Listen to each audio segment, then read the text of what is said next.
Ladies and gentlemen, may I have your attention, please? Covering both sides of the big issues with the analysis you trust on News Radio 1040 WHO. Your average teen gets more than 230 notifications in their cell phone each day, according to a new study. Now, I know how many notifications. Well, I don't know numbers, how many notifications I get on my phone a day. I would say it's not 230, but it's substantial. And it's really hard when your phone does that dinging thing or vibrates not to just look at it. But we do have to contemplate the impact of that many notifications on our kids. And a guy I really enjoy talking these issues over with is a mental health expert named Dr. Vince Callahan, who is on my Davison Family Dentistry Newsmaker line. Dr. Callahan, welcome back to Iowa Radio. Good morning.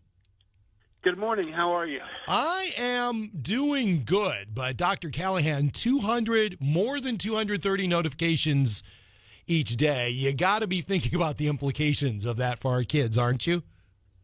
I am. Well, if you think about it, the average child is on a screen between 4 and 6 hours a day during that 24-hour period. So if you do the math, you're getting a ding every 1 to 1.5 seconds.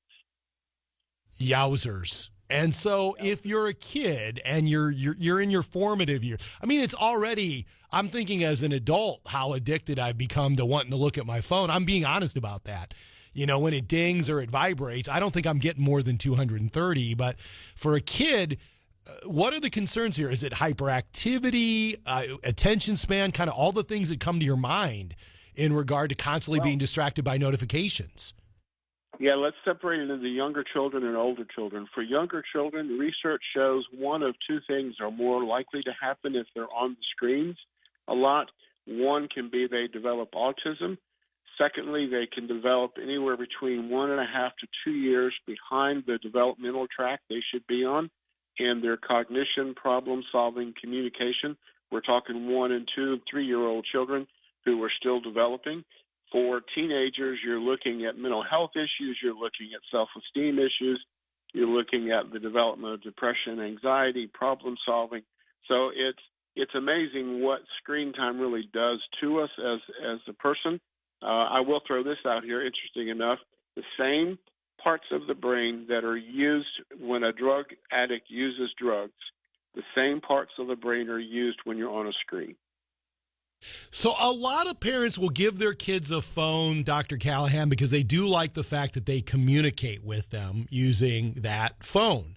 So I feel like, you know, we're at the point where technology is advancing and we haven't as a culture really started talking about what kind of real rules we ought to implement in regard to the use of the phone. So what are you recommending for these younger kids?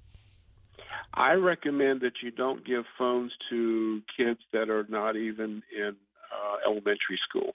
I would prefer late middle school, early high school to actually get those smartphones, all the cool stuff. If you've got to communicate with your child, get them a flip phone that just talk or text. That's all they need. They don't need to be on TikTok and get TikTok brain, and they don't need to be, you know, as I like to say, a 9-year-old's not that busy and they're not that important. They don't have to have a $1,000 iPhone.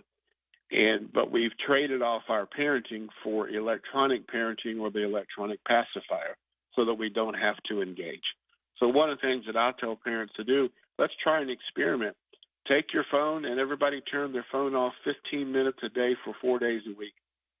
If you can't do that, you might have an addiction problem. Well, and that's it, Dr. Callahan. I think a lot of people don't like to use the word addiction, but if you can't turn it off, if something is really going to fire in you that's very negative to you, you're addicted. I mean, that's an accurate assessment, right? Absolutely. And so if you couldn't give up your phone for 15 minutes a day, 1 hour a week, then that really speaks of the problem, and it also speaks of the need within that family for attachment and bonding. Kids need to connect. If it's not with the parents, they're going to connect with somebody. So, Dr. Callahan, worst case scenario, what kind of adults are we going to end up with if we don't actually sit down and figure out responsible use of the phone? we're going to end up with adults who have more adult psychiatric disorders than we've ever had in our society. Simple. That's just the bottom line. Straight to the point, man. That's why he's one of my favorites, Dr. Vince Callahan. Dr. Callahan, thanks very much for talking with me today.